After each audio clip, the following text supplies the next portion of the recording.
things were you able to get with the money? What couldn't I get with the money? Money talks, bullshit walks.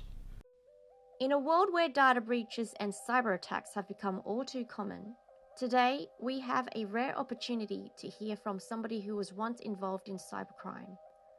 He's here on the condition of anonymity to address some popular misconceptions about hackers. Meet the human behind the hacker.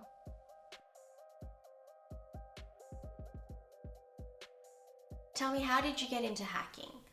Were you super techie as a kid? It didn't start off with me being super techie.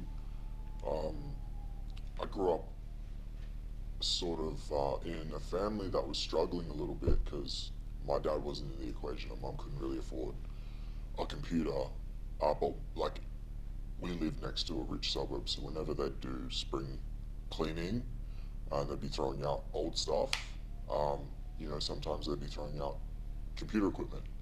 And so my first computer I had to find different parts for and go to the library, get books, and figure out how to put it together. What was the first thing you hacked? Wi-Fi, because couldn't afford an internet connection. And there were forums on the internet that I stumbled across, just figuring out like I just remember the questions I posed, like really newbie, it's just like, how do I get around someone's password and use their Wi-Fi, Down that rabbit hole, I came across those forums of people that were in IT security and discussing like proof of concept of like compromising wireless networks.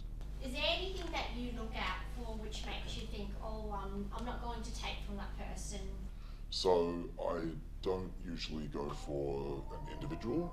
I usually go for something that I know has fraud protection. Credit cards are like my grey area. I don't really see any which way about it. I'm not really taking from that person. I'm taking from a financial institution, which in my eyes are corrupt anyway. Where you think hackers fit into the context of society, can hacking be used for a greater good? In the technological revolution that we're in, it almost is like an organism itself. So think of maybe hackers as the white blood cells of the information age, where there's vulnerabilities. What happens is you'll get these people that swarm where these cracks in this system are forming, and they'll abuse it until it's patched and fixed, just like an infection in your body.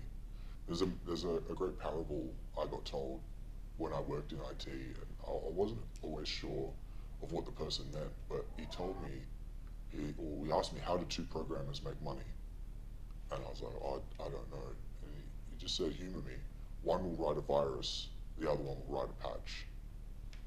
But they're both friends at the end of the day.